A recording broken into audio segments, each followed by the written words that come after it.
Uma boa tarde a todos, boa noite, bom dia.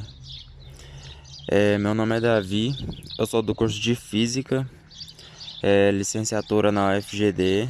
Estou indo para o meu segundo ano e estou fazendo esse trabalho juntamente com o Paulo sobre lentes e defeitos na visão. Bom dia, boa tarde, boa noite. Prazer, eu sou o Paulo. Então vamos começar. Um pouquinho da história da lente. Não se tem certeza de quando surgiram as primeiras lentes, mas no século 8 a.C. existia um cristal de rocha com propriedades de ampliação de imagem. Porém, foi só nesse século que esse cristal passou a ser conhecido e utilizado. Foi então que surgiram os primeiros óculos. Desde a sua origem, esse instrumento óptico tem sido muito utilizado na época.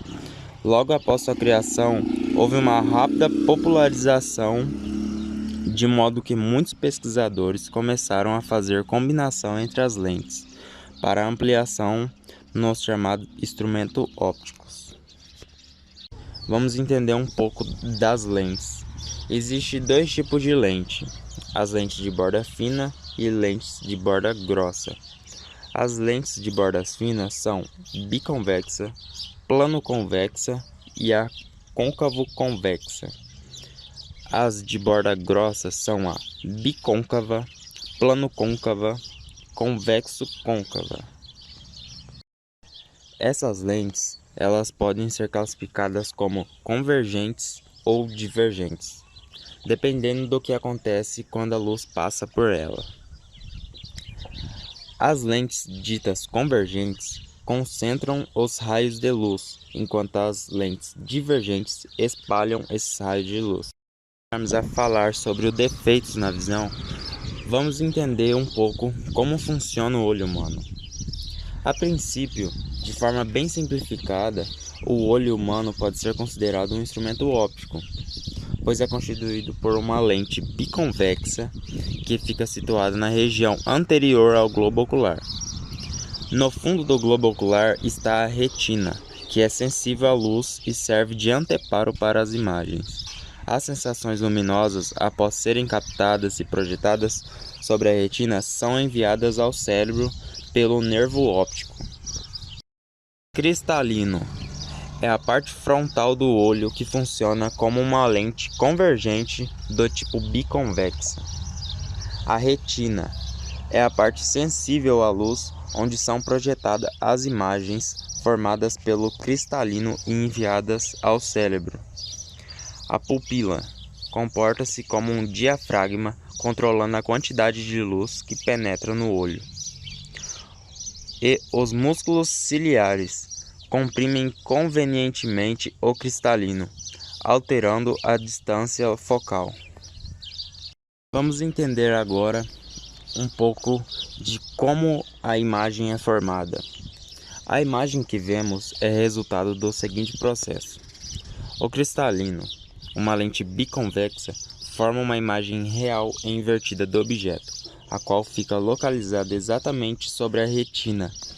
Feito esse processo, essa imagem é enviada ao cérebro pelo nervo óptico, após inúmeros processos complicados que a fazem ficar na posição correta. Enxergamos o objeto nitidamente. Conseguimos enxergar os objetos de modo nítido, porque a imagem deles forma-se sobre a retina. No entanto, existem alguns casos em que ela não se forma exatamente sobre a retina, originando o que chamamos de defeitos na visão. Esses defeitos ocorrem em razão de uma possível deformação no globo ocular, ou mesmo por uma defeituosa acomodação visual. Eles podem ser corrigidos com a utilização de óculos, lentes de contato ou por meio de cirurgia a laser. Os defeitos da visão mais comuns são a miopia, a hipermetropia, o astigmatismo e o daltonismo. Entre esses também há alguns outros que são geralmente ocasionados pela idade. Agora a gente vai apresentar para vocês como isso funciona no olho humano. No caso da miopia, a imagem forma-se na frente da retina. Para corrigir esse defeito, Ou seja, para que a imagem se forme exatamente sobre a retina, a pessoa que tem esse problema deve utilizar óculos com lentes divergentes. Na hipermetropia, por sua vez, a imagem do objeto é formada após a retina. Para a correção desse defeito de visão, a pessoa deve utilizar óculos com lentes convergentes, que fazem com que a imagem do objeto se forme exatamente sobre a sua retina. Já o astigmatismo consiste no fato de que as superfícies que compõem o globo ocular apresentam diferentes raios de curvatura, ocasionando uma falta de simetria de revolução em torno do eixo óptico. Sua correção é feita com a utilização de lentes cilíndricas capazes de compensar tais diferenças entre os raios de curvatura. Antes da gente falar sobre o daltonismo, é importante a gente falar sobre outros dois defeitos da visão, sendo eles o presbiópia e o estrabismo. O presbiópia é semelhante à hipermetropia. Ele ocorre com o envelhecimento, ocasionando o relaxamento dos músculos. Porém, se a acomodação muscular for muito grande, o presbíope também terá problemas de visão a longa distância, assim se tornando semelhante ao da miopia. A correção nesse caso se dá com a utilização de lentes bifocais, convergentes e divergentes. E o estrabismo é uma anomalia que consiste no desvio do eixo óptico do globo ocular. A correção é feita com o uso de lentes prismáticas. E enfim, a gente vai falar sobre o daltonismo, o famoso. Ele é caracterizado pela dificuldade de enxergar cores como vermelho e verde.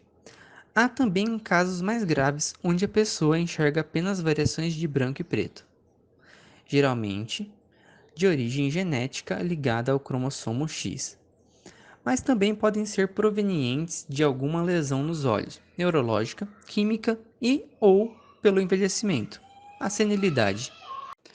Geralmente é mais frequente em homens e se caracteriza pelas anomalias nos cones, células especiais da retina responsáveis por absorver as cores. Existem alguns tipos de daltonismo, mas entre eles 4 são os mais comuns: o acromático, deuteranópia, protanópia e tritanópia. O mais raro desses é o acromático, quando a pessoa não enxerga nenhuma cor, além de derivações de preto e branco. No tipo deuteranópia, a pessoa não consegue distinguir a cor verde e, em consequência, enxerga tonalidades de cor marrom. O protanópia provoca uma diminuição na percepção da tonalidade do vermelho. Com isso, a pessoa poderá enxergar tonalidades de marrom, verde ou cinza.